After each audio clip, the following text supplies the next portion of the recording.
श्रद्धेय महानुभाव, योग के क्रम में कई सूत्रों पर चर्चा करते हुए चर्चा हो रही थी कि मित्रता के द्वारा, मुदिता के द्वारा हम चित्त को एकाग्रता की ओर ले जाते हैं।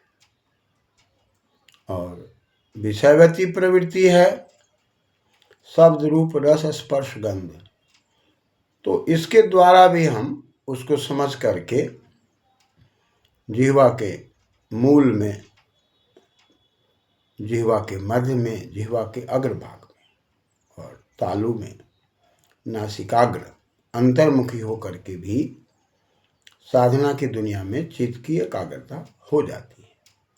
और चित्त की एकाग्रता से विद्याध्ययन सरल सहज हो जाता है। इसके कई उपाय बताए गए। उन सारे उपायों में से कोई भी उपाय करके हम साधना की ओर बढ़ सकते हैं। और यह साधना विद्यार्थी जीवन से ही आवश्यक है, क्योंकि विद्यार्थी जब चित्त को एकाग्र करता है तो उसके लिए कठिन से कठिन विषय भी समझना सरल हो जाता है। एक तरफ खान पान का ध्यान रखना, दूसरी ओर चित्त को एकाग्र रखना, सात्विकता की ओर जाना, क्रमशः हम ध्यान की ओर चले जाते हैं। अतः सूत्रों के क्रम में कई सूत्र आए और उसके अंदर चर्चा चली। कहीं पर शब्द है, रूप है, रस स्पर्श है, गंध है। शब्द को समझकर, रूप को समझकर, रस को समझकर, स्पर्श और गंध को समझकर विशोकावा ज्योतिषमती, अपने आप को ज्योति से जोड़ लेना। चंद्र की ज्योति से मन को जोड़ लेना, सूर्य की ज्योति से मन को जोड़ लेना और ज्योतिर्मय हो जाना। लेकिन ये सारी की सारी प्रक्रियाएं बाह्य नहीं है, अंतर्मुखी है। कहा कि भाई ये सारी चीजें जब आ जाए तब साधना करने में जो बातें आती है उसके लिए सूत्र की बात आती है। परमाणु परम महत्वांतस्य वशीकार। हम अपने अंदर में वशीकार करते हैं, अंतर्मुखी होते हैं। वश कांतौ, हमारे जीवन में कांति आने लगती है, समझदारी आने लगती है और हम धीरे धीरे अपने आप को तेजस्विता से जोड़ने लग जाते हैं। हमारे जीवन से तामसिक प्रवृत्तियां हटती है, रासिक प्रवृत्तियां अल्प हो जाती है और सात्विक प्रवृत्तियों से हम जुड़ जाते हैं। और सत्य रज तम तीनों को समझ लेने के बाद प्रकृति के नज़दीक हो जाते हैं। प्रकृति के नज़दीक होने के बाद धीरे धीरे हमारे जीवन में वशीकार की बात आती है। वशीकार में क्री धातु है और घय करेंगे तो कार बनेगा, वशीकार हो जाता है, यानी कि हम उसको रोक देते हैं। और हम अपनी वृत्तियों में इधर उधर भ्रमित होकर के तरह तरह से हानियां उत्पन्न करते रहते हैं। मन को, चित्त को ठीक प्रकार से हम शिव संकल्प नहीं बना पाते। लेकिन कहा कि जब कोई व्यक्ति साधना की दुनिया में जाता है और परमाणु की ओर जाता है, परमाणु पर विचार करें तो परम शब्द है और परम शब्द पर विचार करें तो परम माने उत्कृष्टम और माने के अर्थ में है, मापने के अर्थ में है। उत्कृष्ट रूप से हम माप लेते हैं अपने आप को, हम समझ लेते हैं कि हम कौन है, कहाँ से आए, क्यों आए, किस लिए आए, मेरा उद्देश्य क्या है। इस संसार सागर में आना, खाना कमाना, मर जाना ही उद्देश्य है या जन्म जन्मांतर की यात्रा में आगे विकसित होना उद्देश्य है। इसको हम बहुत नज़दीकी से समझने लग जाते हैं। उत्कृष्ट रूप से हम अपने जीवन का माप तौल करने लग जाते हैं। और हमारा जो कर्म है वो कहीं सुकर्म है, कहीं दुष्कर्म है, कहीं अकर्म है, कहीं विकर्म है। इन चीज़ों को भी हम धीरे धीरे समझने लग जाते हैं और समझने के बाद चित्त एकाग्र होते ही परम अणु, यानी कि हम अपने आप को माप लेते हैं। तो माँ धातु से आत्मोपसर्गे का से का प्रत्यय लगकर परम शब्द बनता है और अणु में अन धातु है जो शब्द के अर्थ में है, सूक्ष्मता के अर्थ में। परम अणु, अका सवर्ण दीर्घ से दीर्घ होकर परमाणु। तो हम सूक्ष्म से सूक्ष्म विषय में अपने ध्यान को एकाग्र कर लेते हैं।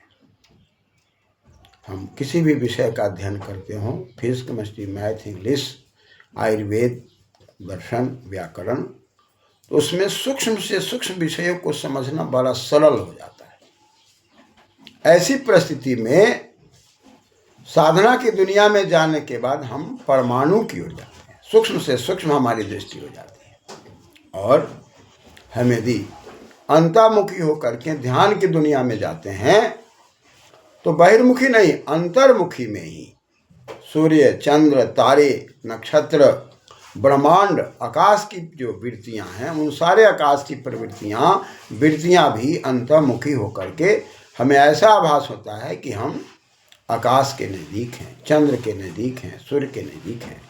आत्मा का साक्षात्करण होना शुरू हो जाता है, प्रकृति के द्वारा शुरू हो जाता है और धीरे धीरे वह वशीकार की ओर होता है, वह अपने आप को अंतर्मुखी होता है, हर चीज़ों पर उसका अपना अधिकार हो जाता है। ऐसे तो मन को हम अपने आप को अधिकार नहीं कर पाते, लेकिन मन को जब हम अधिकार करना चाहते हैं तो धीरे धीरे मन हमारा अंतर्मुखी होता है, और जब तक अंतर्मुखी मन नहीं होता तब तक हम आगे नहीं बढ़ सकते।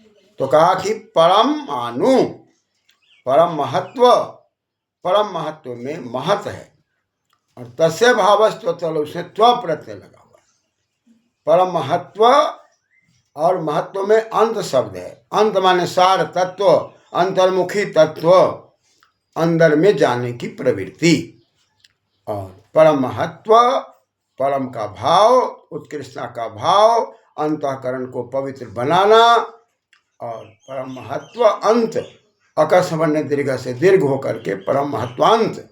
हम सारभूत तत्वों को समझते हुए अपने मन पर इतना अधिकार कर लेते हैं कि मन को जहाँ चाहे जाएगा, नहीं चाहे नहीं जाएगा। और इस दुनिया के अंदर मन को ही समझना है, मन को ही जीतना है, मन को ही वशीकार करना है।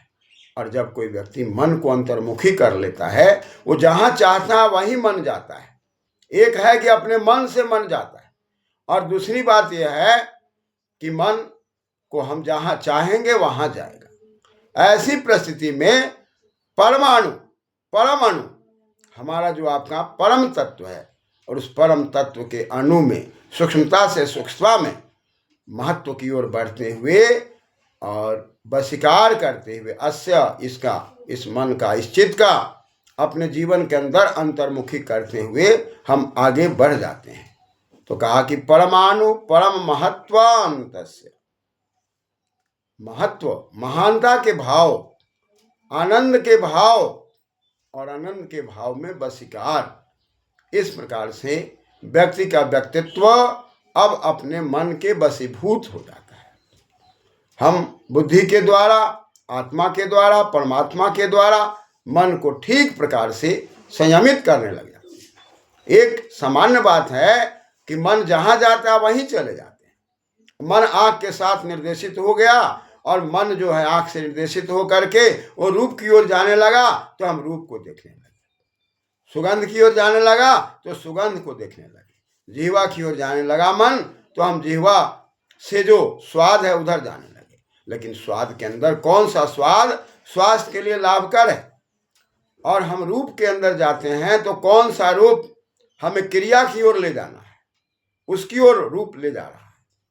और इस प्रकार से हम जब अपने नेत्रों के रूप की क्रिया को, कर्ण श्रवण द्वार को अंतर्मुखी करना जब शुरू कर देते हैं तो क्रमशः धीरे धीरे 5 ज्ञानेंद्रिय और 5 कर्मेंद्रिय को संचालित करने वाला जो उभय मन है, उस मन के वशीकार हो जाने के बाद व्यक्ति का व्यक्तित्व जयी हो जाता है, जीत लेता है। और उसके बाद चाहे वो गणित में मन को लगा दे, चाहे न्याय में मन को लगा दे, परम तत्व में मन को लगा दे, सूक्ष्म से सूक्ष्म तत्वों में और बृहद से बृहद तत्वों में मन को आकर्षित किया जाता है। और इस प्रकार की प्रवृत्ति जब हो जाती है तब ये जो 7 उपाय बताए गए हैं, उन 7 उपायों में से कोई भी उपाय जब हमारे जीवन में कारगर हो जाता है तो हम निश्चित रूप से सफल होते हैं। परिणाम हमारा जीवन धन्य हो जाता है।